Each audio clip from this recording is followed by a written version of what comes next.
Chapter 1981, Final Preparations.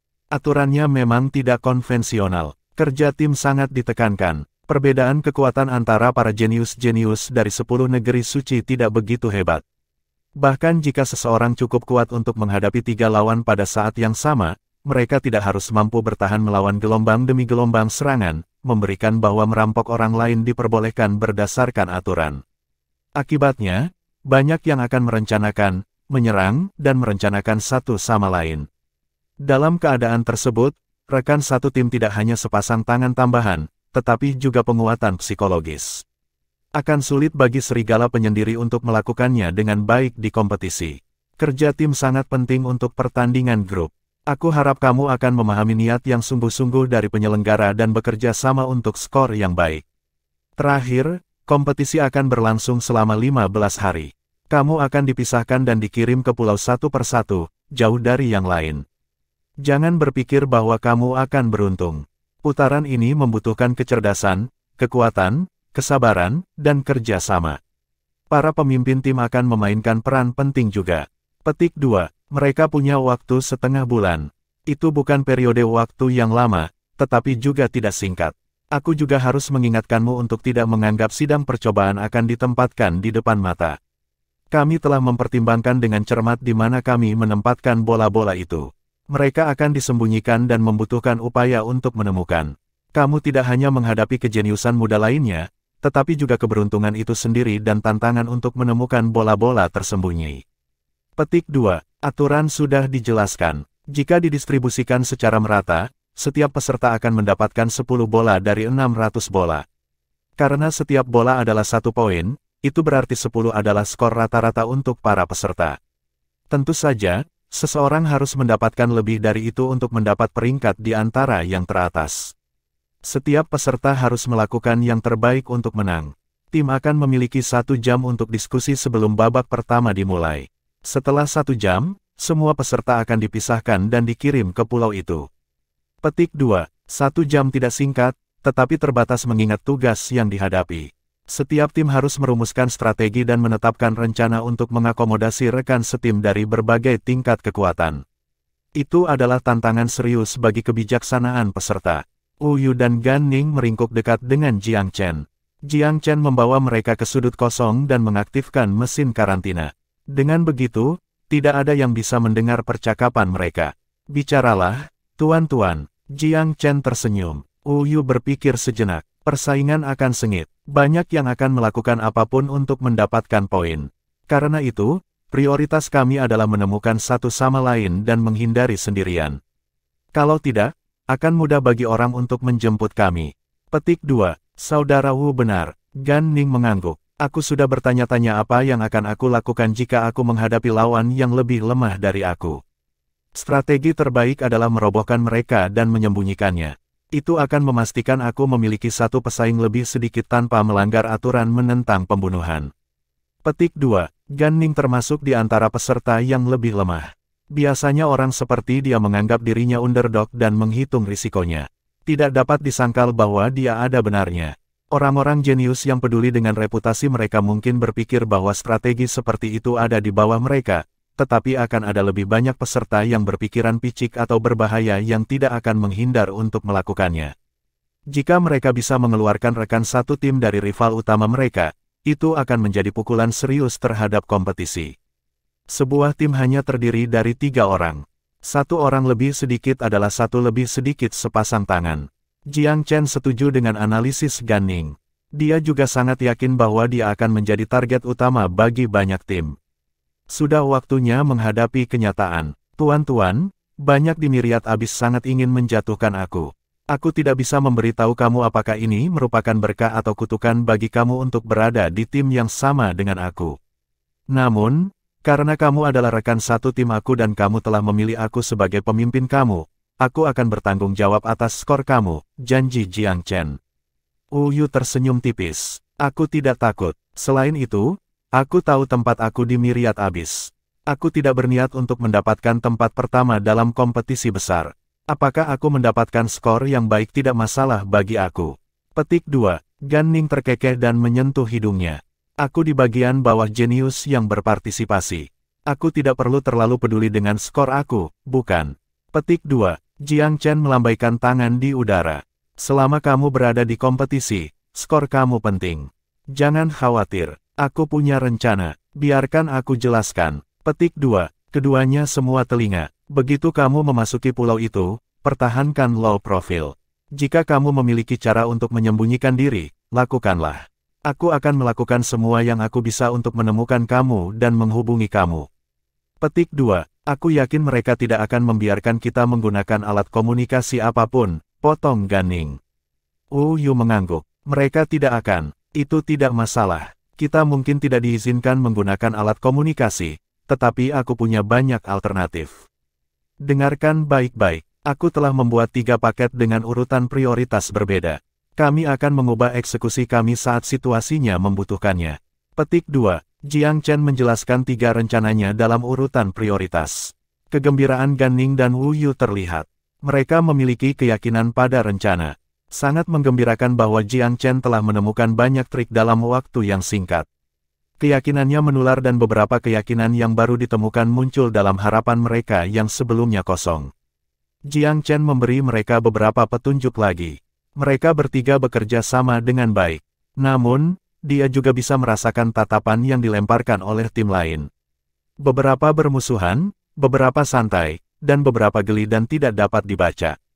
Chapter 1982, Springing into Action. Dengarkan baik-baik. Semua item komunikasi dan penggunaannya dilarang selama kompetisi. Setiap pelanggaran akan dianggap curang. Selain itu, kamu diharuskan untuk tinggal di tempat kamu mendarat selama setengah jam. Hanya setelah itu kamu diizinkan untuk pindah. Memahami, perwakilan dari Tanah Suci yang bertanggung jawab untuk menengahi pertandingan menekankan aturan khusus ini lebih berat daripada yang lain. Ini untuk mencegah peserta saling bertabrakan selama proses penempatan. Mereka harus menunggu sampai semua orang berada di posisi sebelum bergerak. Setiap peserta memperhatikan kata-kata itu. Mereka harus mematuhi aturan. Mereka yang ingin beruntung meninggalkan alat komunikasi mereka. Dengan mesin pesan olah pesan, mudah untuk berkomunikasi di pulau itu. Jika alat tidak dilarang, pertandingan tidak akan bisa menguji kerja tim sama sekali. Penyelenggara melarang penggunaan alat apapun sehingga setiap peserta harus mengandalkan kecerdasan mereka. Proses penyebaran dimulai. 60 jenius memasuki satu demi satu. Jiang Chen tahu bahwa penyebaran semacam ini harus diperhitungkan dengan cermat. Dia berdiri di bawah pohon kuno yang cukup tinggi untuk mencapai langit, mengamati hutan lebat. Di sekelilingnya ada pepohonan, rumput tinggi, tanaman merambat yang berantakan, dan semak-semak berduri. Hampir tidak ada tempat baginya untuk berdiri. Lingkungan sangat menghalangi mata Dewa Jiang Chen. Dia memfokuskan pikirannya dan tidak dapat mendeteksi siapapun dalam radius beberapa mil. Mengingat bahwa ia harus menunggu setengah jam, ia tidak terburu-buru untuk bergerak. Sebaliknya, ia dengan hati-hati mempertimbangkan lingkungannya. Pohon kuno itu memiliki panjang beberapa lengan. Aku bertanya-tanya berapa umurnya. Mungkin pulau itu sudah ada di sini sejak zaman kuno. Petik 2. Jiang Chen tahu pulau itu berada di sisi primitif, tidak terganggu oleh aktivitas manusia. Dia naik ke pohon yang tinggi dan bertengger di cabang dengan punggung ke batang pohon, menutup matanya untuk beristirahat. Dia juga memanggil Raja Tikus Goldbeater dan memerintahkan tikus lain untuk berjaga-jaga, untuk mencari makhluk yang tidak dikenal. Tidak ada aturan apapun untuk tidak mempekerjakan tikus Goldbeater. Jiang Chen akan melakukan apa saja sesuai aturan untuk menang. Tidak diragukan, tikus-tikus itu adalah pelayan terbaiknya di pulau seperti itu. Setengah jam berlalu, dia mulai bergerak. Penguasaan Wu Yu sangat cepat. Dia bisa melindungi dirinya lebih baik. Gan Ning tidak memiliki kekuatan khusus dibandingkan dengan peserta lain. Dengan demikian, dia dalam bahaya paling besar. Aku harus menemukannya dulu. Tentu saja, aku akan mengambil percobaan apapun yang aku temui juga. Petik 2. Ada total 600 bola, yang tidak sebanyak itu. Pulau itu lebih dari cukup besar untuk menyembunyikan bola-bola. Mungkin tidak sesulit menemukan jarum di tumpukan jerami, tetapi orang tidak akan bisa menemukan bola. Diperlukan pertimbangan yang cermat. Keberuntungan disukai pekerja keras. Setelah setengah jam, Jiang Chen menemukan bola yang tersembunyi di bawah daun. Itu tersembunyi dengan baik. Jika aku tidak memanfaatkan kesadaran aku sepenuhnya, aku tidak akan menemukannya. Bola disembunyikan lebih baik dari yang diharapkan Jiang Chen. Dia curiga bahwa beberapa dari 600 bola akan dibiarkan tidak ditemukan pada akhirnya. Emas tua, apakah kamu tahu apa vegetasi dominan di pulau itu? Jiang Chen bertanya apa-apa. Raja Tikus Gold Beater tertawa kecil. Ada berbagai macam tanaman di pulau itu, tetapi yang sangat melimpah adalah pohon yang berkubang. Itu ada di mana-mana. Petik 2. Berkubang pohon dapat diidentifikasi dengan daunnya yang unik. Mereka kurus dan padat seperti tetesan air mata, yang memberi nama pohon itu. Benar, pohon-pohon yang berkubang. Jiang Chen tersenyum. Tolong beritahu keturunan kamu untuk memperhatikan pembudidaya yang mencium bau pohon. Mintalah mereka segera melaporkan kembali ketika mereka menemukan sesuatu. Petik 2. Kenapa? Raja Gold Beater bingung. Lakukan saja. Jiang Chen tidak ingin membuang waktu untuk menjelaskan. Baiklah. Raja Tikus itu cukup tajam untuk mengenali bahwa Jiang Chen tidak punya waktu luang. Ini adalah rencana Jiang Chen yang pertama dan paling diprioritaskan. Dia telah memberitahu Wu Yu dan Gan Ning untuk mengidentifikasi vegetasi paling umum di pulau itu setelah masuk dan mengekstrak esensi untuk diterapkan pada tubuh mereka. Kemudian, Jiang Chen akan dapat menemukan mereka dengan cepat. Dia memiliki dua kemungkinan lain. Rencana B adalah bagi mereka untuk meninggalkan petunjuk saat mereka bergerak. Dia akan mengikuti remah roti dan mencari tahu perkiraan lokasi mereka. Itu bukan rencana yang ideal. Jejak mudah dikenali dan bahkan lebih mudah dihancurkan. Rencana C adalah yang paling tidak praktis. Itu hanya untuk cadangan, dan idealnya tidak bisa digunakan. Jiang Chen tidak akan menyia-nyiakan mobilitas tikus hanya untuk menemukan rekan timnya. Dia meminta beberapa dari mereka mencari orb percobaan, tetapi tidak sebelum memperingatkan mereka untuk berhati-hati. Ada puluhan jenius terbaik Myriad Abyss yang mencari bola-bola itu. Jika tikus menabrak mereka secara tidak sengaja, makhluk roh akan menemui nasib buruk. Kekuatan tikus tidak terletak pada keterampilan bertarung individu. Seekor tikus tidak akan bisa bertahan dari pertemuan dengan pembudidaya jenius. Meskipun demikian, Jiang Chen tidak terlalu khawatir. Tikus Gold Beater secara alami berhati-hati. Mereka tidak akan mengambil risiko yang tidak perlu. Itu langkah bijak untuk memobilisasi tikus untuk mencari bola. Dalam setengah hari, Jiang Chen telah mengumpulkan 4 bola, 2 di antaranya adalah temuannya, 2 lainnya tikus. Namun, itu membuatnya khawatir bahwa dia masih belum mendengar apapun tentang Wu Yu dan Gan Ning. Dia bertanya-tanya apakah kedua rekan setimnya sudah bertemu lawan yang kuat, berkat nasib buruk. Suara samar mengganggu pikirannya. Dia melemparkan mata dewanya ke kanan dan memperhatikan ranting bergerak sedikit di belakang pohon kuno. Dia bergegas dan tidak menemukan apapun. Oh, apakah seseorang memata-matai aku? Atau apakah itu hanya binatang buas yang lewat? Jiang Chen tidak yakin. Dia belum sepenuhnya fokus pada lingkungannya. Chapter 1983, Individual Strides. Jiang Chen melihat sekeliling dan membuang akal sehatnya sejenak. Dia menjadi berpikir sebentar, tetapi tidak menunjukkan apapun. Mungkin seseorang mengawasinya secara rahasia. Mengingat ada beberapa lusin lawan yang melakukan uji coba di pulau yang sama, itu agak normal. Dia tidak mungkin repot mengejar setiap voyeur. Jika dia melakukannya, jam berapa dan energi yang tersisa untuk menemukan bola-bola itu. Dia memfokuskan kembali pada apa yang akan dia lakukan di masa mendatang. Malam tiba dengan agak cepat. Warna senja membuat kesuraman yang redup menutupi semua yang bisa dilihat mata. Jiang Chen sedikit mengernyit saat dia melirik ke arah matahari terbenam. Nightfall bukan masalah besar baginya. Dia tidak berpikir jenius dari 10 negeri suci mungkin bisa mengancamnya. Dia jauh lebih khawatir tentang Wu Yu dan Gan Ning. Jika dia tidak bisa melakukan kontak dengan mereka, malam itu akan lama. Kegelapan adalah penutup terbaik untuk jubah dan belati. Gan Ning adalah salah satu jenius yang lebih lemah. Jika dia tidak hati-hati di setiap belokan, dia bisa saja jatuh ke serangan tiba-tiba. Saat ini, jenius yang bersangkutan sedang melakukan apa yang telah diperintahkan Jiang Chen kepadanya untuk dilakukan sebelumnya. Dia telah mengambil banyak daun dari pohon berkubang dan merebus jus dari mereka, menggosok cairan itu ke seluruh tubuhnya. Sudah lebih dari setengah hari sejak masuk, dan Gan Ning belum bergerak 10 mil. Setiap kali dia bergerak, dia merangkak dengan sangat hati-hati. Kemanapun dia pergi, kekhawatiran pertamanya menyembunyikan dirinya. Dia cukup beruntung menemukan bola jatuh dalam proses perjalanannya. Ketika malam tiba, Gan Ning merasa hatinya goyah dalam ketidakpastian. Dia tahu bahwa dia akan sangat menderita dalam kegelapan, mengingat kultivasinya. Keamanannya tidak bisa lagi dipastikan bahkan jika dia tinggal di satu tempat. Namun, tidak ada yang bisa dilakukan kecuali melanjutkan rencana. Dia sendiri tidak bisa bertahan 2 minggu di pulau itu, apalagi mendapatkan banyak bola. Setiap orang harus lulus setidaknya 10 bola. Gan Ning tidak percaya sedetik pun dia mampu mengalahkan kompetisi ke nomor itu. Lupakan, mengapa khawatir tentang itu sekarang? Aku bisa bersembunyi di sini dan berbaring. Aku takut pada orang lain, tetapi mereka mungkin juga takut pada aku. Tidak ada yang bisa memastikan keselamatan mereka sendiri di pulau ini, kecuali mungkin orang jenius yang menakjubkan seperti saudara senior Jiang Chen. Dia menghibur dirinya sendiri.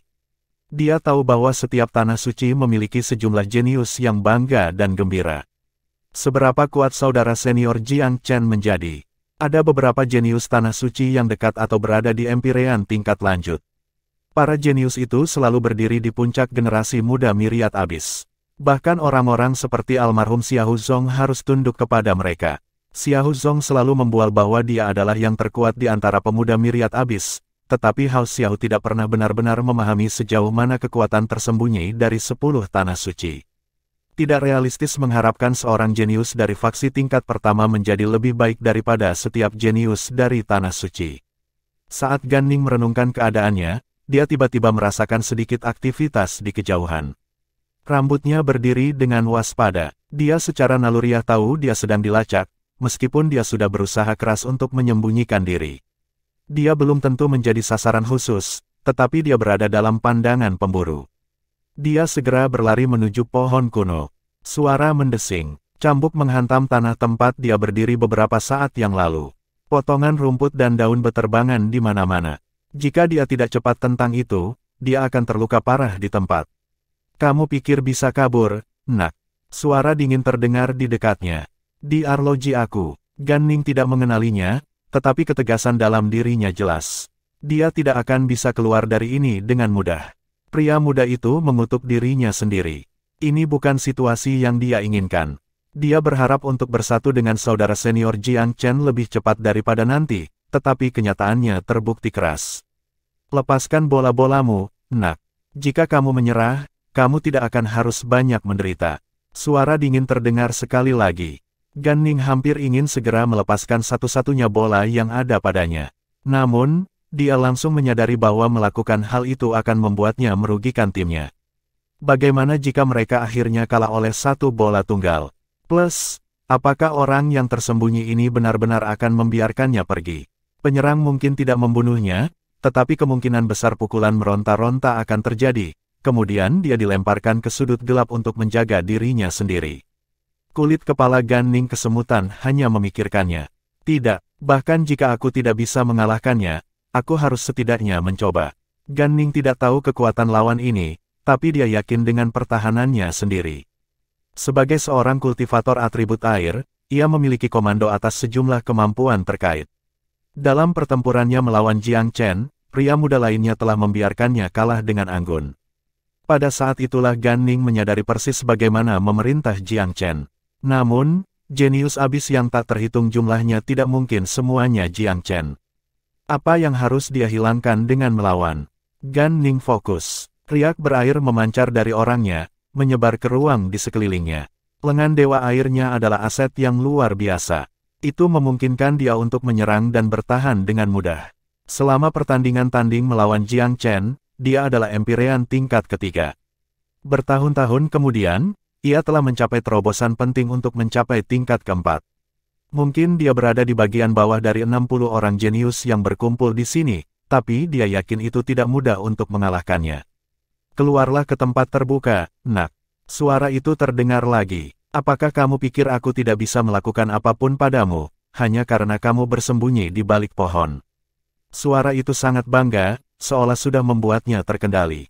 Gan Ning tidak tergerak oleh ini. Dia mulai membangun enclosure of rippling water sebagai perisai di sekeliling dirinya. Begitu pertempuran telah terjadi, lawannya pasti akan mencoba untuk kemenangan cepat. Menyeret hal-hal yang tidak menguntungkan bagi keduanya. Chapter 1984, A Terrifying Opponent.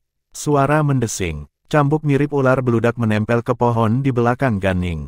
Valet hiruk-pikuk yang berkedip di permukaannya mengejutkan pemuda itu. Itu cambuk valet guntur. Gan Ning bukan seorang jenius yang sangat kuat, tetapi dia telah memperhatikan beberapa kontestan. Dia tahu siapa pemilik senjata ini, salah satu jenius top Polylore, Hu Lei. Hu Lei adalah salah satu jenius terkuat di tanah suci Polylore, meskipun ia memiliki rekan yang setara dengannya. Sulit untuk mengatakan siapa di antara mereka yang lebih kuat.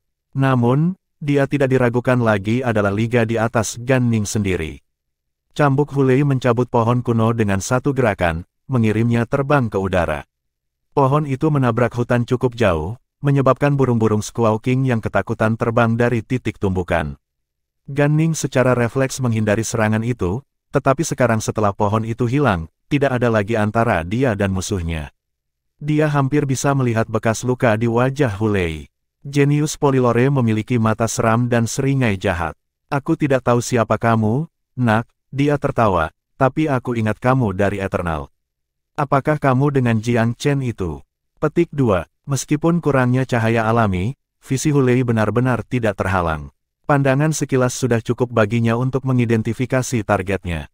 Gan Ning adalah salah satu jenius berprofil rendah di antara 60.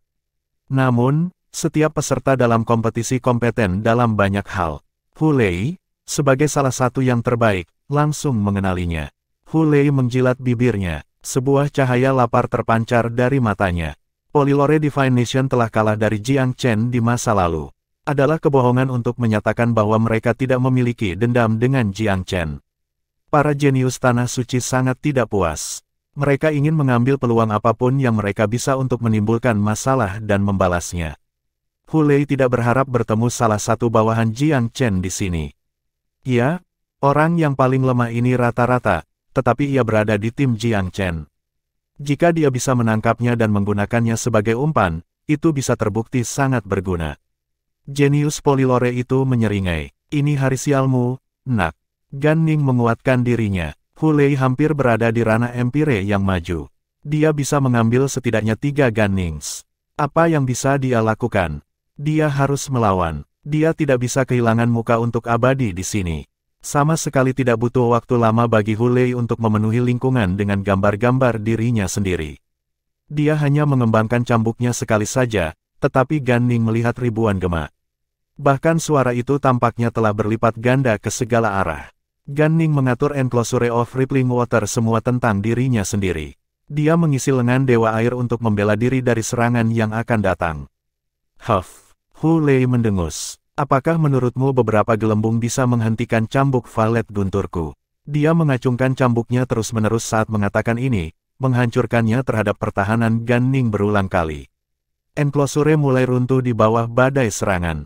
Ledakan, riak air pecah, memercikkan pecahan cairan dan rahasia di mana-mana. Gan Ning memucat. Dia tidak berharap enclosure kebanggaannya dihancurkan dalam satu pukulan. Hu Lei memang menakutkan. Jenius muda yang kekal meringis dengan kesedihan ketika dia melihat celah yang tidak dapat diatasi antara lawannya dan dirinya sendiri. Namun, dia tidak punya jalan keluar kecuali maju. Tubuhnya melonjak beberapa puluh meter ke belakang seperti gelombang, menyulap gelombang riak lainnya saat ia melakukannya. Enclosure-nya kali ini lebih kuat dari sebelumnya. Huff, apakah kamu pikir serangan yang sama akan bekerja pada aku untuk kedua kalinya? Hu Lei meraung. Semua akan tercabik-cabik di bawah cambuk valet thunder aku.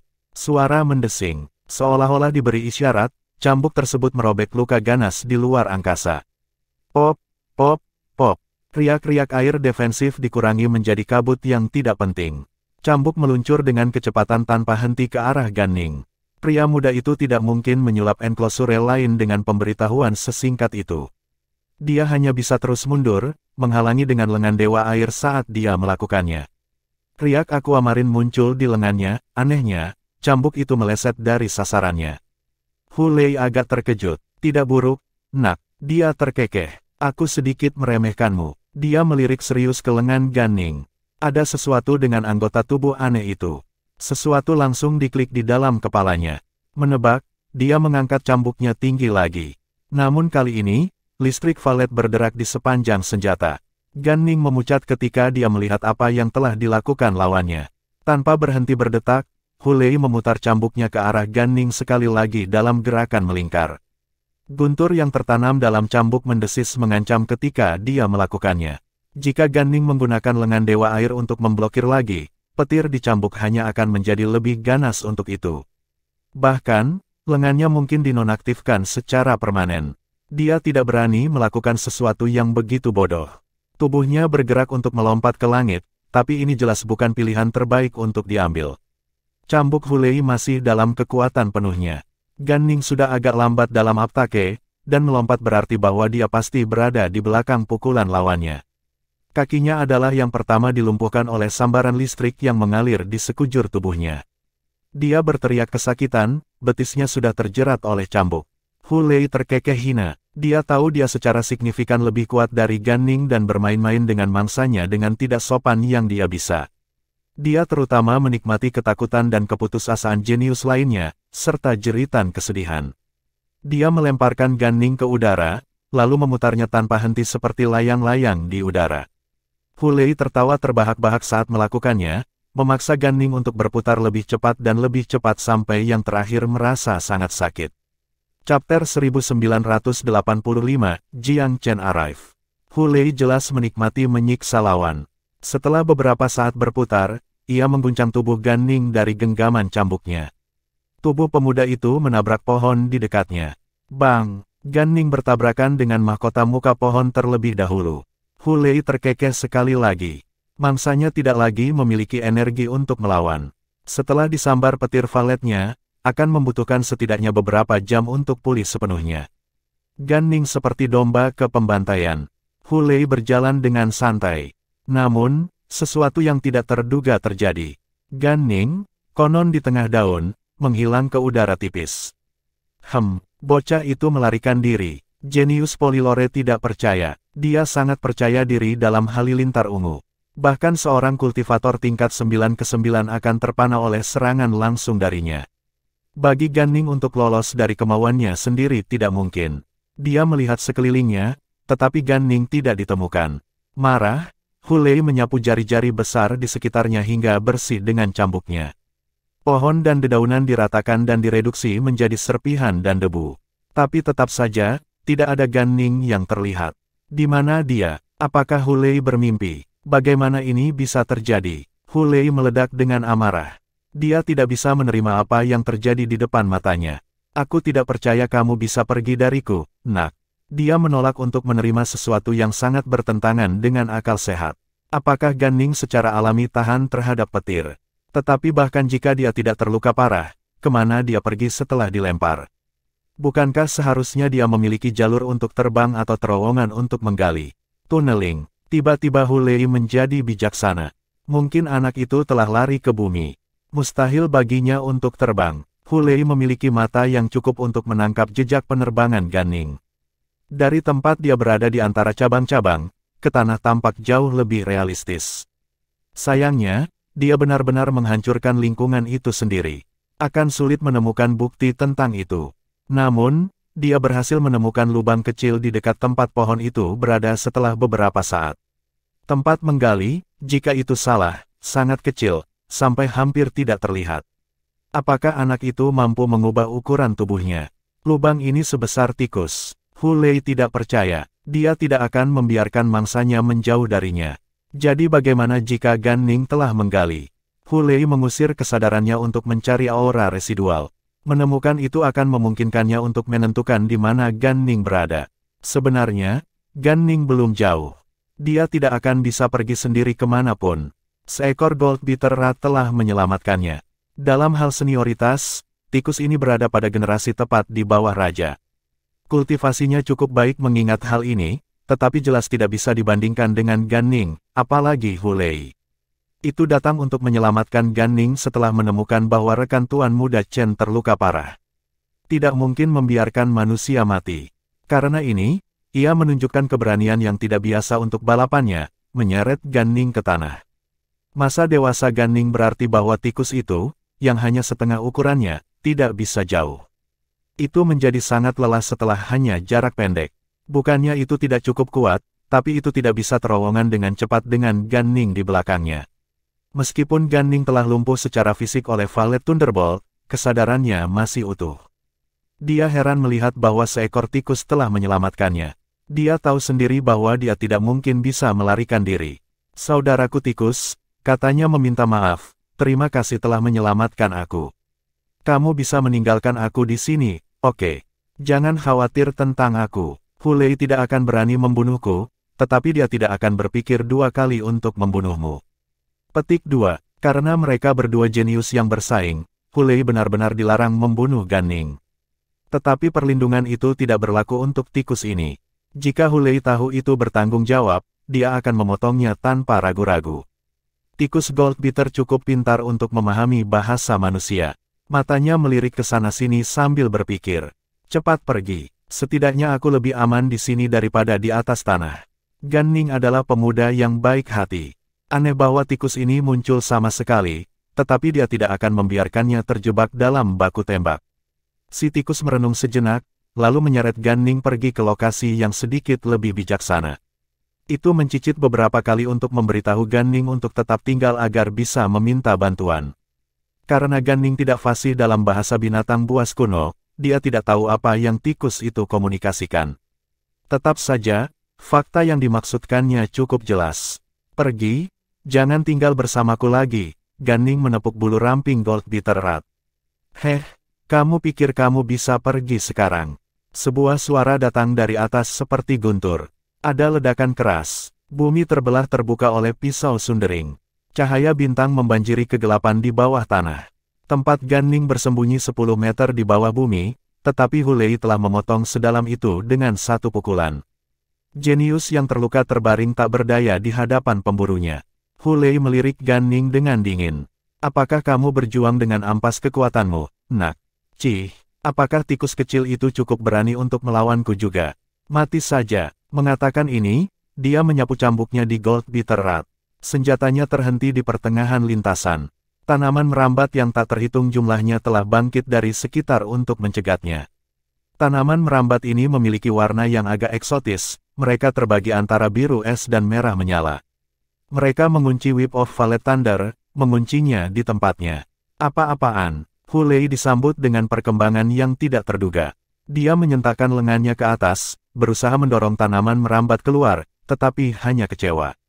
Cambuk itu menolak untuk bergerak, sementara semakin banyak tanaman merambat melibatkan diri sepanjang waktu. Dia cukup bingung sekarang. Siapa itu? Bahkan pembudidaya yang paling bodoh akan tahu bahwa lawan lain telah tiba. Seorang ahli, pada saat itu. Mata Gan Ning bersinar ketika dia melihat tanaman merambat. Dia mengenali mereka, mereka berasal dari Lotus Es dan Api Bewitching kakak Chen Jiang. "Hahaha, karma telah tiba, Hulei." Dia dipenuhi dengan keyakinan pada temannya yang lebih kuat. Sekarang saudara senior Jiang Chen ada di sini, dia akan membuat Hulei membayar 2 kali lipat untuk apa yang telah dia lakukan. Chapter 1986, Yur Jiang Chen. Hulei berusaha menarik cambuknya kembali, tetapi itu tidak bergerak. Saat itulah kesadaran menyadari bahwa ia menghadapi lawan yang tangguh. Namun, dia tidak terintimidasi. Dia selalu menjadi jenis kompetitif.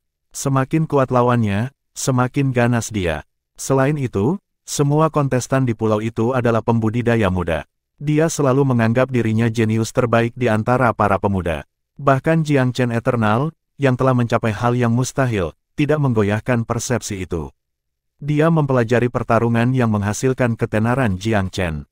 Seperti yang lain, ia menyadari bahwa Jiang Chen adalah seorang jenius luar biasa yang memiliki beberapa pencapaian besar, tetapi percaya bahwa penghargaan yang seharusnya diberikan kepada burung vermilion.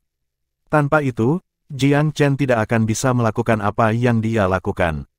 Sebenarnya, banyak yang mengakui keberuntungan, kebijaksanaan, dan kecerdikan Jiang Chen, tetapi kesan mereka tentang kekuatannya masih didasarkan pada pertarungannya dengan Xiahou Song. Jiang Chen memang memenangkan pertarungan, tetapi hanya dengan selisih kecil. Sebagian besar jenius top dari 10 negeri suci, termasuk Hulei, percaya mereka jauh lebih baik daripada Xiahou Song.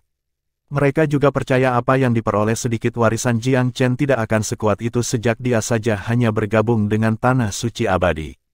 Para jenius top yang berpartisipasi dalam kompetisi semua menerima warisan terbaik dari sekte mereka.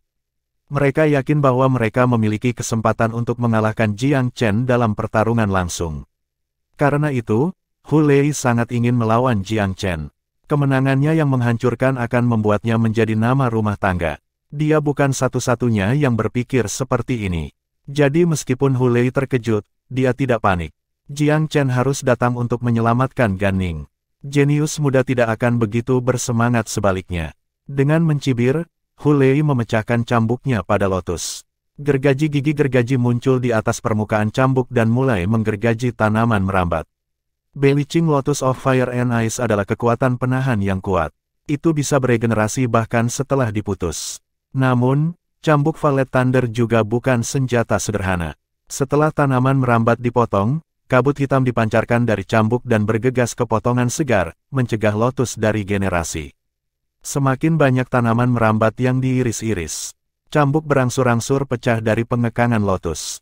Hu Lei tiba-tiba melesat maju dan meraih cambuk, tetapi sebuah tangan emas besar menabraknya, seperti gunung yang terbakar dengan keganasan yang luar biasa. Mata Hu Lei melebar. Jika tangan emas itu memukulnya, konstitusi yang paling kokoh pun tidak akan menyelamatkannya dari cedera serius. Dia bergerak dalam sekejap ungu, tetapi sebelum dia bisa terbang ke langit, sebuah gunung Oreate turun dari atas.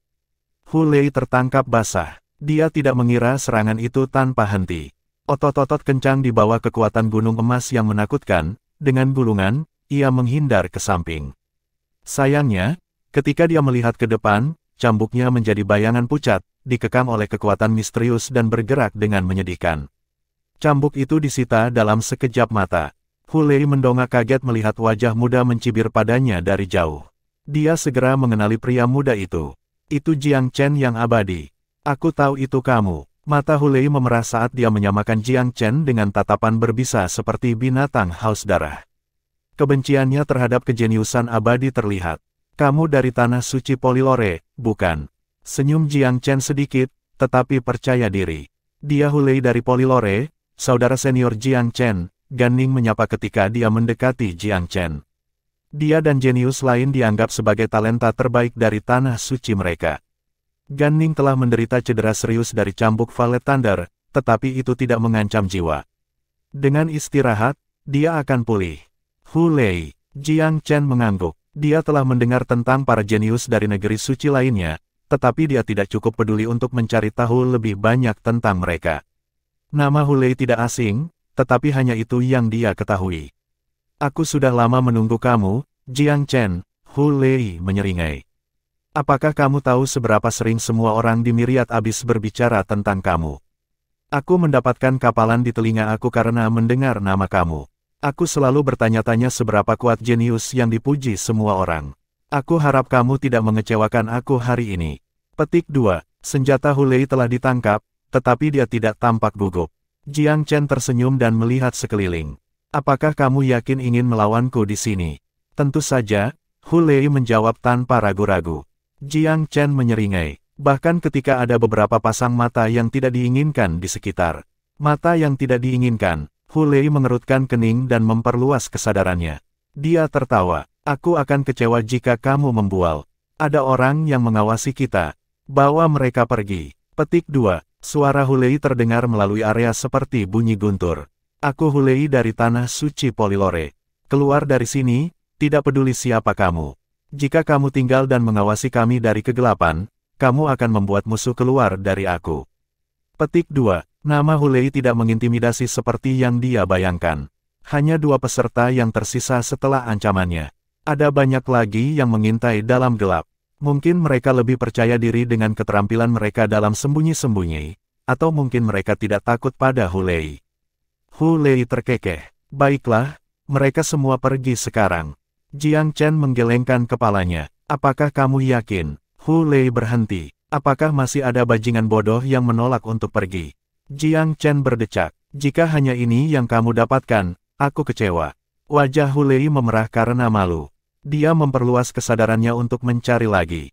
Dia mengamuk, bajingan, masih ada seseorang di sana. Hu Lei mengangkat tangannya. Kejutan cahaya ungu menembak ke arah bayangan di barat. Ledakan. Sebuah ledakan menghantam daerah itu. Hu Lei, dasar bodoh.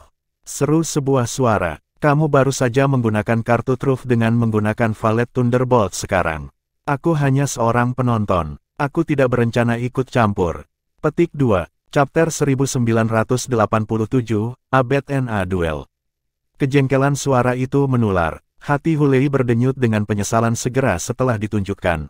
Dia memang terlalu impulsif. Valet Thunderbolt adalah salah satu kartu trufnya, sangat efektif sebagai serangan mendadak selama pertarungan berlarut-larut. Setelah menunjukkannya, dia tidak akan bisa menggunakannya dengan seefisien atau seefektif pertarungan dengan Jiang Chen nanti. Pemuda lain akan berjaga-jaga melawannya, sebagai permulaan. Pikiran ini mendorongnya untuk melirik Jiang Chen dengan frustrasi. Apa yang bisa dilakukan Valet Thunderbolt kepadaku? Jiang Chen tersenyum dingin. Bahkan jika aku berdiri diam dan mengambil beban penuh, apakah menurutmu itu akan melukaiku? Ini menjengkelkan Hulei tanpa akhir. Dia mengangkat alis yang mempertanyakan. Kamu cukup bodoh untuk mengatakan itu, nak.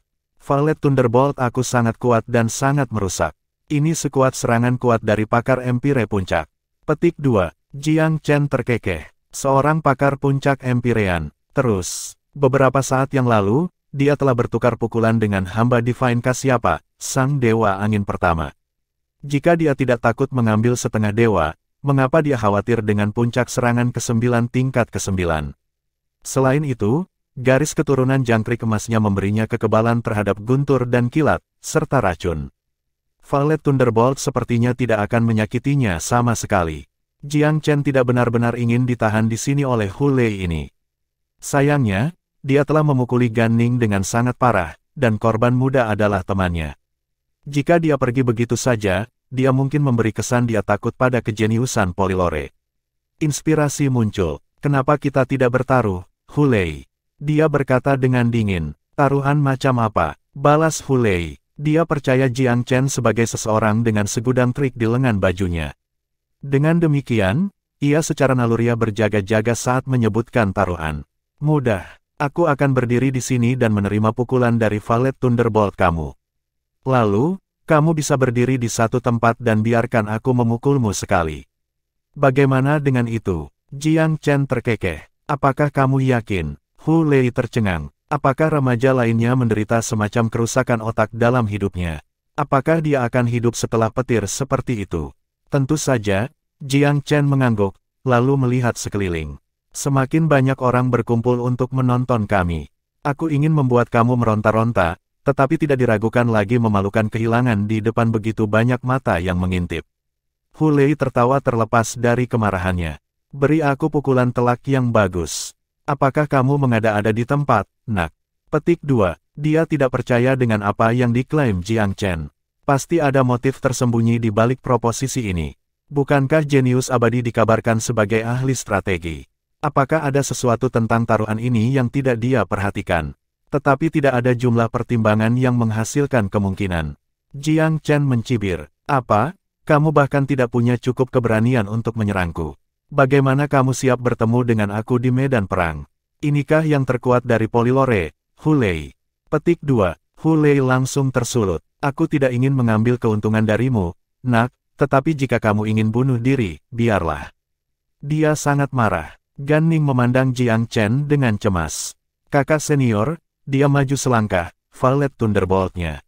Jangan berkeringat. Jika aku takut akan hal itu, aku tidak akan mengatakan apa yang baru saja aku lakukan. Istirahat saja dan perhatikan metodeku, Gan Ning, Jiang Chen menghiburnya. Tidak ada lagi yang bisa dikatakan Gan Ning. Dia tahu seberapa kuat saudara senior Jiang Chen. Dia tidak bisa mengerti alasan tindakan kakak laki-lakinya saat ini, tetapi petir mungkin sangat sepele. Kamu menyebutkan itu taruhan, ya. Hulei menyela. Apa yang kita bertaruh? Ada yang ada dalam pikiranmu. Balas Jiang Chen. Jika Valet Thunderbolt-ku menjatuhkanmu, kamu perlu mengembalikan Whip of Valet Thunder-ku. Itu, dan lepaskan semua bola-bolamu. Hulei menyatakan kondisinya. Tidak masalah. Bagaimana jika kamu kalah? Tanya seorang Jiang Chen yang acuh tak acuh. Jika ada yang kamu inginkan, katakan saja. Cukup mudah. Kamu memberi aku semua bola kamu, lalu meminta maaf dan menawarkan kompensasi kepada saudara aku di sini. Oh, dan bantu kami dengan menghindari kami di masa depan. Jiang Chen tidak mengajukan tuntutan yang tidak masuk akal. Ada yang ingin kamu tambahkan? Tanyanya pada Gan Ning. Pria muda itu bersyukur bahwa kakak lelakinya mendukungnya. Tidak ada orang lain yang akan peduli, dan sampai tingkat tertentu. Hu Lei tertawa terbahak-bahak. Aku tahu pria yang adil. Tetapi apakah kamu benar-benar berpikir bahwa kamu akan bisa melawan setelah dipukul oleh Valet Thunderbolt aku? Petik 2. Jiang Chen tersenyum dengan tenang. Maka kemenanganmu dijamin, bukan? Baik sekali. Kamu ingin kehilangan hari ini, jadi jangan salahkan aku karena menginjak kepala kamu. Hu Lei tidak begitu kaku untuk menolak keuntungan. Seseorang yang terlalu berprinsip mungkin merasa bahwa menang dengan cara seperti itu tidak adil. Namun, Hu Lei percaya bahwa tujuan membenarkan cara. Selama dia menang pada akhirnya, tidak masalah bagaimana dia melakukannya. Minggir, saudara Gan Ning, Jiang Chen tersenyum kecil.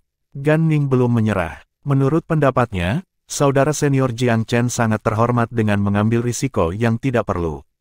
Jika kakak senior menang, dia hanya akan terkenal. Jika dia malah terluka parah, akan ada masalah besar. Ini hanya hari pertama persidangan. Meskipun dia diam-diam khawatir, dia tidak berani menyarankan sebaliknya. Yang bisa dia lakukan adalah kembali jauh. Mari kita mulai. Jiang Chen berdiri dengan santai menyilangkan lengannya untuk mengantisipasi pukulan. Dia tampak seperti santai, tidak siap untuk berkelahi.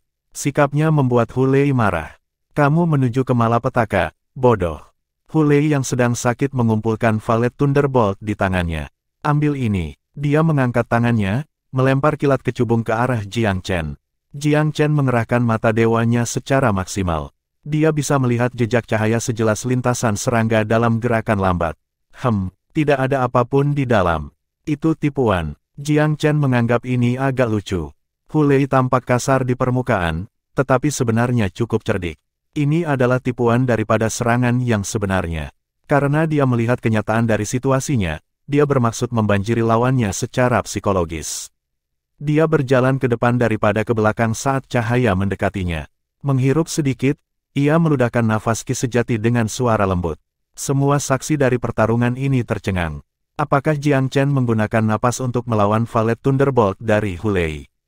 Meremehkan dan mengabaikan lawannya. Chapter 1988, Completely Unscathed. Tetapi ada banyak hal mengejutkan yang akan datang.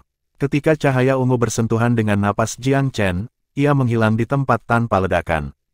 Palsu, pengakuan atas apa yang baru saja mereka lihat terlambat datang. Ada dua hal menakjubkan yang mereka saksikan, bahwa Valet Thunderbolt telah menjadi umpan, dan bahwa Jiang Chen telah melihat dan langsung membuangnya dengan jijik. Itu hampir seperti dia memainkan trik ruang tamu. Apakah Jiang Chen benar-benar tidak takut pada Hu Lei? Semua orang tahu seberapa kuat Valet Thunderbolt. Ia pantas mendapatkan setiap ketenarannya. Petir itu memiliki pikirannya sendiri dan lintasan yang nyaris tak terlihat. Hanya karena satu menghindari serangan pertama tidak menjamin keamanan dari yang berikutnya. Sebelum petir membuat kontak dengan tandanya, ia mengejar dengan semangat tanpa henti. Kecuali jika metode yang lebih kuat digunakan untuk menghancurkan petir, itu akan meledak pada target yang dimaksudkan tanpa gagal. Sepotong baju besi pelindung yang kuat mungkin bisa melindungi dari ledakan, tetapi hal yang sama tidak berlaku untuk petir yang mengalir seperti yang disambar petir. Valet Thunderbolt menyerang musuhnya melalui dua sudut yang berbeda. Hu Lei bahkan lebih bingung dari penonton. Itu tidak terlihat seperti Jiang Chen sama sekali peduli tentang Valet Thunderbolt-nya. Bertahan melawannya dengan satu nafas adalah penghinaan yang paling memalukan yang bisa disampaikan. Dia marah dengan marah, tetapi tenang kembali karena gawatnya situasi. Pengalaman pertempuran sebelumnya memberitahu dia bahwa alasan diperlukan jika dia ingin menang di sini. Dia menjentikkan jari-jarinya terus-menerus, mengirimkan aliran valet yang tampaknya tak berujung. Seluruh langit diterangi dengan cahaya. Mustahil untuk membedakan mana yang asli. Pancuran magenta yang meteorik mengubah malam seterang siang hari. Kamu benar-benar tercela, Hu Lei. Gan Ning mengutuk. Kamu setuju untuk hanya meluncurkan satu Valet Thunderbolt. Apa ini? Hu Lei mencibir. Aku hanya meluncurkan satu Valet Thunderbolt. Yang lain sama sekali tidak berbahaya, hanya pertunjukan ringan. Badai valet melesat ke arah Jiang Chen seperti awan lebah. Senyum aneh melengkung di sudut mulut pemuda itu. Detik berikutnya, dia pindah untuk mencegatnya. Hah, hah, hah, Hah, Jiang Chen meniup berkali-kali, semudah bernapas di atas lilin. Ungu di depannya redup satu per satu. Tetapi satu cahaya di antara kerumunan menolak untuk berhenti dan menuju wajahnya. Mata Tuhannya terkunci di sana. Tangan kanannya tiba-tiba terbuka, jari-jari mencengkeram ruang kosong. Luar biasanya, petir mendarat dengan gembira di telapak tangannya. Ledakan, itu meledak dalam awan debu dan asap. Hulei berseri-seri, lalu terkekeh senang. Jiang Chen ini terlalu percaya diri. Benar-benar bodoh mencoba meraih Valet Thunderbolt-nya dengan tangan kosong. Bahkan jika dia tidak mati, dia akan sangat lumpuh sekarang. Setelah beberapa saat, debu hilang. Jiang Chen berdiri tepat di tempat dia berada, dalam posisi yang sama dengan yang dia lakukan saat itu, telapak tangan terentang ke langit. Sebuah bola listrik ungu menari-nari di tengah tangannya, hampir seperti sedang melayang-layang dengan gembira. Jiang Chen benar-benar tanpa cedera, sampai ke detail pakaian dan rambutnya. Meskipun Valet Thunderbolt rupanya meledak, ia sama sekali tidak melakukan apapun padanya. Hulei dibutakan oleh perkembangan ini. Apakah petirnya meledak sama sekali? Keadaan bencana di sekelilingnya memberitahunya bahwa, ya, benar. Tapi mengapa Jiang Chen benar-benar baik-baik saja? Apakah dia dan kerabat petir atau apa? Bahkan embusan angin akan mengacak-acak rambutnya, bukan? Dia merasa akal sehat meninggalkan pikirannya. Bahkan, dia hampir gila. Menonton dari dekat, Gan Ning merasa hatinya kembali tenang. Dia telah melihat dengan sangat khawatir, takut bahwa ada sesuatu yang salah. Dia telah mencoba menebak banyak versi tentang apa yang akan terjadi, tetapi apa yang sebenarnya terjadi bukan salah satunya. Ekspresi wajah Hulei adalah seringai beku, tetapi dia tampak sangat ingin menangis. Para jenius lain yang mengamati dari kejauhan mengerutkan alis mereka dengan erat ketika mereka melihat ketidakefektifan Valet Thunderbolt juga. Beberapa dari mereka seperti Hulei, tidak yakin bahwa Jiang Chen layak atas ketenarannya sekarang, keinginan menginjak-injaknya dengan kaki. Melihat ketidakberdayaan Hulei sebelum tujuan mereka membuat mereka ragu. Bisakah mereka benar-benar melakukan yang lebih baik? Giliranku, kalau begitu. Senyum Jiang Chen semulus dan semudah ketika semua ini dimulai. Hulei mengira jenius abadi hanya berpura-pura sebelumnya untuk menutupi ketakutannya, tetapi dia percaya ini tidak lagi. Semakin dia melihatnya, semakin banyak yang tampaknya menyembunyikan hal yang tidak diketahui. Dia menjadi agak cemas, mengingat betapa cakapnya Jiang Chen dalam pertahanan, jika dia sama baiknya dalam pelanggaran, maka... Dan ini dari seseorang yang biasanya asing untuk ditakuti. Jiang Chen membalikkan tangannya, mematerialisasikan dan melebarkan bel yang luar biasa. Dia tidak bisa mengendalikan metode serangannya dengan sangat baik. Menggunakan kekuatan berlebihan adalah kemungkinan nyata, dan Hulei mungkin tidak dapat bertahan hidup. Jika dia hanya menggunakan bel emasnya untuk menekan lawannya daripada mengaktifkan serangan yang lebih kuat, Hulei mungkin akan bisa bertahan. Ini adalah pengadilan, jadi pembunuhan tidak mungkin dilakukan. Bahkan secara tidak sengaja membunuh lawan-lawannya itu melanggar aturan. Begitulah rencana Jiang Chen untuk membatasi pergerakan Hulei saja. Jika kamu dapat melarikan diri dari pengaruh bel emas aku, maka kami akan menyebutnya dasi. Jika kamu tidak bisa, maka kamu kalah. Petik 2. Hulei terkejut melihat Jiang Chen menggunakan lonceng besar daripada serangan yang lebih mematikan. Ini mungkin semacam harta terbatas. Selama serangan itu tidak terlalu mengancam jiwa, dia yakin dia bisa menahannya.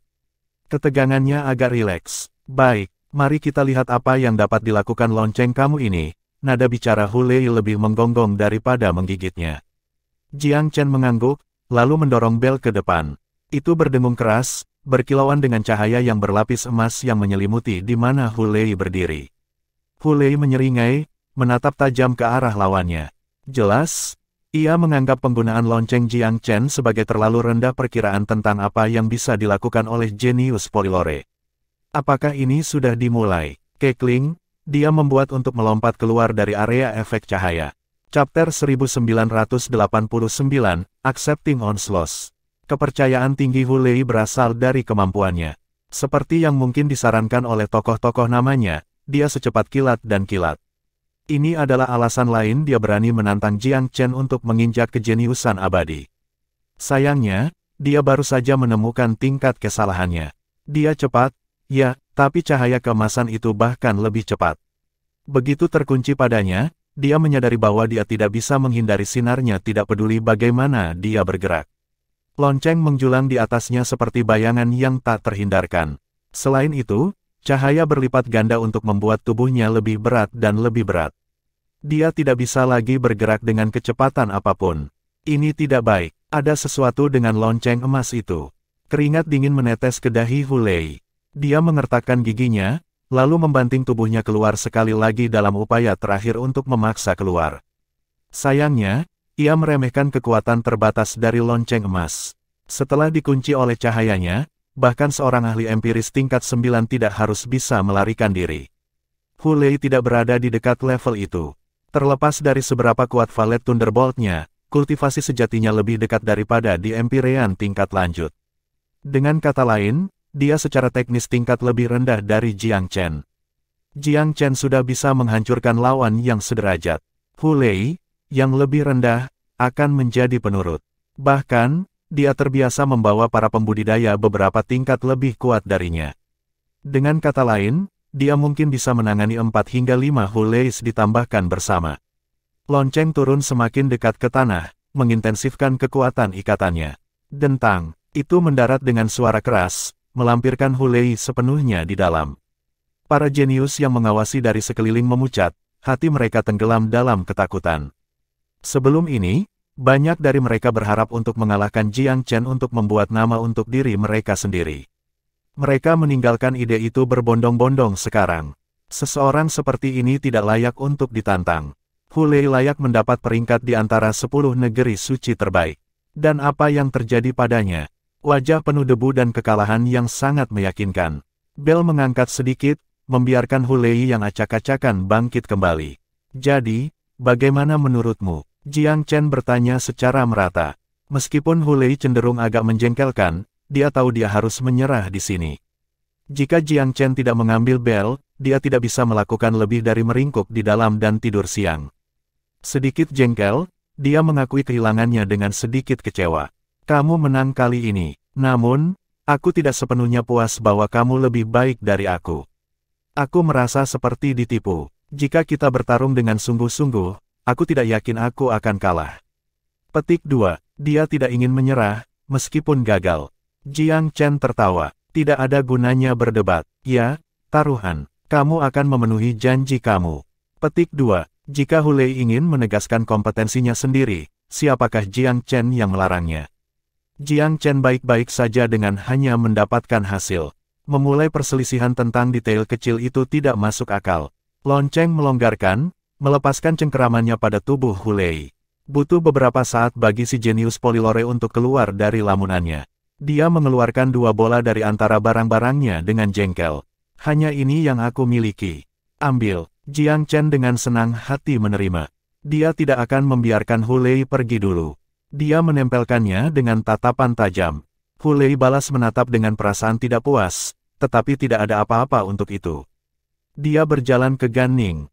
Maaf tentang itu. Permintaan maafnya jelas tidak tulus, tetapi Jiang Chen hanya menginginkan pengakuan.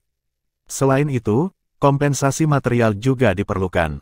Hulei mengambil cincin penyimpanan. Ini ada sesuatu untuk masalahmu. Dia memiliki banyak kemarahan yang terpendam di dalam, tetapi apa yang bisa dia lakukan? Dia telah kehilangan taruhan, adil dan jujur. Gan Ning memandang Jiang Chen dengan malu. Jiang Chen tersenyum dingin. Ambil. Aku ragu para jenius Polilore Secret Land sangat miskin sehingga mereka tidak dapat menyisihkan satu hadiah pun.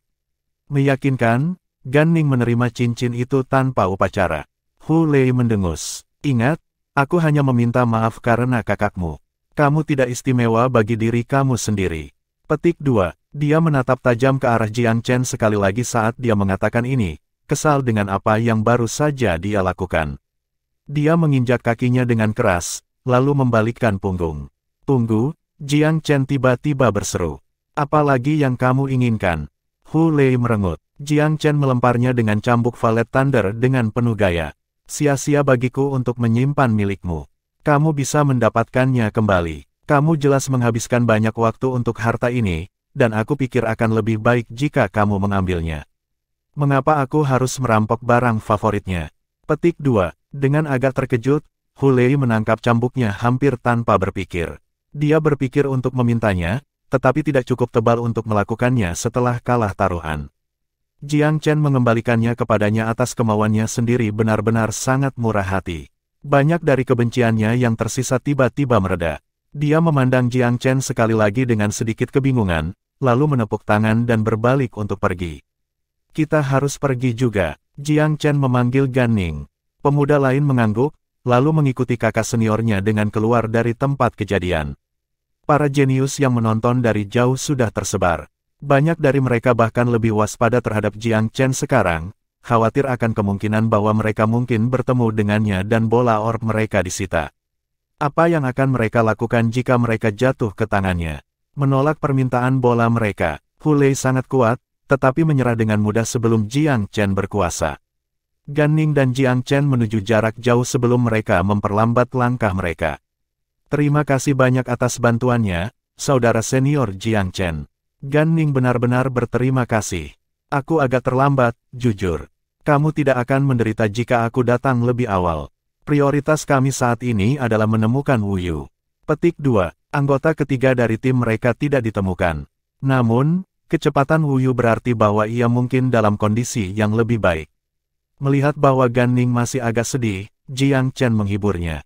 Hu Lei sangat cakap di antara generasi muda 10 negeri suci. Tidak ada rasa malu karena telah kehilangan dia. Bekerja keras untuk kultivasi kamu sehingga kamu bisa mengalahkannya di beberapa titik di masa depan. Tidak ada kemajuan tanpa menyadari kekurangannya sendiri. Petik 2. Aku tidak malu kalah dari Hu Lei. Gan Ning menghela nafas. Sebaliknya, aku merasa kelemahanku menyeretmu ke bawah. Chapter 1990, A Blissful Gan Ning. Gan Ning punya banyak pertanyaan yang ingin ia sampaikan. Misalnya, apakah tikus emas yang menyelamatkannya makhluk roh di bawah perintah Jiang Chen? Selain itu, kakak laki-laki itu dengan cepat menangani Hu Lei seperti orang dewasa yang menghukum seorang anak. Kesenjangan kekuatan di antara mereka sangat besar. Ketinggian menakjubkan apa yang dicapai saudara senior dengan kultivasinya. Jiang Chen bahkan belum naik ke Empyrean ketika Gan Ning berdebat dengannya kembali di Tanah Suci Abadi. Belum bertahun-tahun, tingkat kemajuan ini sungguh sulit dipercaya. Jiang Chen telah mengalahkan Xiao Zong yang arogan dalam kompetisi pedang, tetapi itu bukan pertarungan yang mudah. Dia tidak selalu berada di atas angin. Namun kali ini, Jiang Chen bahkan tidak berkeringat saat menghadapi Hu Lei. Dia bermain-main dengan si jenius Polylore seperti kucing dengan tikus. Siapapun yang memiliki mata dapat mengidentifikasi kesenjangan besar antara kedua kontestan, bahkan jika Hu Lei tidak mau mengakuinya. Meskipun demikian, Gan Ning cukup pintar untuk mengetahui ada pertanyaan yang tidak seharusnya dia tanyakan. Jiang Chen membawa Gan Ning ke daerah yang relatif terpencil. Kami akan tinggal di sini malam ini. Besok, kita akan bertemu dengan Wu Yu. Petik 2. Kamu mendapat kabar dari kakak senior Wu Yu? Tanya Gan Ning dengan penasaran. Belum, gumam Jiang Chen, hampir pada dirinya sendiri. Tapi aku harus segera. Gan Ning sekarang hampir dapat menjamin bahwa tikus emas berada di bawah perintah Jiang Chen. Mungkin karena kakak lelakinya menemukannya begitu cepat. Jiang Chen berbaring di cabang pohon tebal dengan mata terpejam, memancarkan kerapian. Gan Ning kesulitan menenangkan pikirannya. Dia terus berdiri untuk melihat sekeliling. Pada akhirnya, dia tetap berdiri, berniat untuk berjaga-jaga. Jiang Chen membuka matanya ketika dia mendengar suara yang dibuat Gan Ning. Apakah kamu tidak akan beristirahat? Kami akan berada di sini selama setengah bulan. Tidak perlu bagi kamu untuk tetap waspada 24 jam sehari. Hemat energi kamu. Petik 2. Aku tidak cukup kuat untuk bisa membantu. Gan Ning mengakui dengan rasa bersalah. Setidaknya aku bisa berjaga-jaga untukmu. Jiang Chen melambaikan tangan. Tidak perlu. Istirahatlah dengan baik. Tidak ada yang akan mendekati kita. Bahkan jika mereka melakukannya, aku akan tahu sebelumnya. Kamu tidak perlu terlalu khawatir. Ngomong-ngomong, apakah kamu mendapatkan bola? Tambahnya, Gan Ning mengangguk sedih. Aku beruntung dan menemukan satu. Itu bagus. Kami hanya di sini selama sehari. Jiang Chen tidak berharap Gan Ning menemukan apapun. Berapa banyak yang kamu miliki, kakak senior? Jiang Chen tersenyum. 6. Apa? 6. Gan Ning terkejut. Kamu mengambil 2 dari Hu Lei, yang berarti kamu telah mengumpulkan 4 hanya dalam sehari. Memang itulah yang terjadi, tetapi Jiang Chen belum puas dengan temuannya. Dia merasa bahwa setelah setengah bulan, bola tidak akan didistribusikan secara merata, tetapi terkonsentrasi pada kepemilikan beberapa individu. Para pembudidaya yang paling kuat akan memiliki jumlah bola yang tidak proporsional dalam jumlah besar, sedangkan yang lebih lemah dibiarkan tanpa bola. Bagaimanapun, kompetisi itu kejam. Aturan melarang pembunuhan dan penjarahan, tetapi hal lain diizinkan. Sebagian besar bola akan dimonopoli oleh beberapa pembudidaya, dan mereka akan menjadi yang paling sengit dari para kontestan. Ada total 600 bola. Jika bola akhirnya jatuh ke tangan beberapa orang, mustahil untuk memenangkan tempat pertama sebagai tim dengan hanya puluhan bola. Ini adalah kompetisi peringkat tertinggi untuk 10 negeri suci. Terlalu banyak jenius luar biasa berkumpul di sini. Malam itu lancar, yang sulit dipercaya oleh Gan Ning. Waktu malam itu sempurna untuk kejahatan menyerang. Dia tidak mengira itu akan begitu damai. Jika dia belum bertemu dengan Jiang Chen, dia tidak akan mendekati waktu yang menyenangkan. Kakak senior Jiang Chen, apa rencananya hari ini? Gan Ning sekarang sangat menghormati Jiang Chen. Dia terdengar sangat hormat. Ikuti aku. Jiang Chen tidak menjelaskan. Jika kamu menemukan bola, itu milikmu. Aku tidak akan mengambilnya dari kamu. Petik 2. Apa? Gan Ning buru-buru menjelaskan, kamu harus mendapatkan prioritas di atas bola, kakak senior. Aku tidak peduli dengan peringkat aku. Selama skor total kami adalah di antara 3 besar, kami akan mendapatkan poin tambahan, yang cukup baik untuk aku. Petik 2. Jiang Chen menyeringai. Jangan terlalu sopan dengan aku. Aku bisa mendapatkan bola sendiri. Aku tidak perlu mengambil apapun dari kamu. Petik 2. Aku sadar Gan Ning bahwa Jiang Chen benar-benar jujur. Dia diliputi oleh segudang emosi. Dia selalu menjadi tipe pemberontak, tapi dia tidak bisa tidak menghormati Jiang Chen. Itu adalah kekayaan besar Eternal Secret Land untuk memiliki tokoh terkemuka seperti Jiang Chen. Kembali ketika para pemuda Tanah Suci dipimpin oleh Five Genlemen besar, bahkan Sui Chen pun tidak bisa mengumpulkan pengajuan yang lain. Karenanya, Five Great Genlemen tidak pernah menjadi tim yang bersatu. Sekarang Jiang Chen telah menjadi bos para pemuda. Dia tidak hanya melakukan pekerjaan yang layak, tetapi juga pekerjaan yang hebat karena karakter dan pendekatannya. Seiring waktu, Gan Ning menyadari dengan sangat terkejut bahwa Jiang Chen selalu dapat menemukan bola yang tersembunyi di tempat yang paling tidak jelas. Sejak pagi hari, mereka sudah menemukan 2 bola dari sudut tersembunyi. Seperti yang dijanjikan, Jiang Chen membiarkan Gan Ning memiliki bola, yang agak mempermalukan yang terakhir. Namun, sudah jelas bahwa kakak laki-lakinya tidak bermaksud membawa mereka. Ketika siang datang, Gan Ning terlihat bersemangat tinggi. Tiba-tiba, Jiang Chen berkata, mari kita ubah arah. Masalah menunggu kita di utara. Petik 2. Gan Ning terperangah. Bagaimana Jiang Chen tahu ada masalah di depan di pulau yang belum berkembang itu? Bisakah dia memprediksi masa depan? Atau apakah dia cukup sensitif untuk mendeteksi musuh? Jiang Chen tidak menjelaskan, dan Gan Ning tidak membutuhkannya. Dia percaya Jiang Chen pasti mendasarkan keputusannya pada alasan yang kuat. Dia mengikuti Jiang Chen ke barat. Sialan, apakah dia punya hidung anjing pemburu?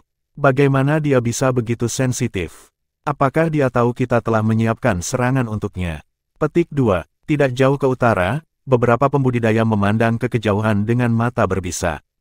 Mereka membuat jebakan untuk mangsa mereka, tetapi mangsa mereka telah berbelok ke kanan sebelum menginjakkan kaki di dalamnya.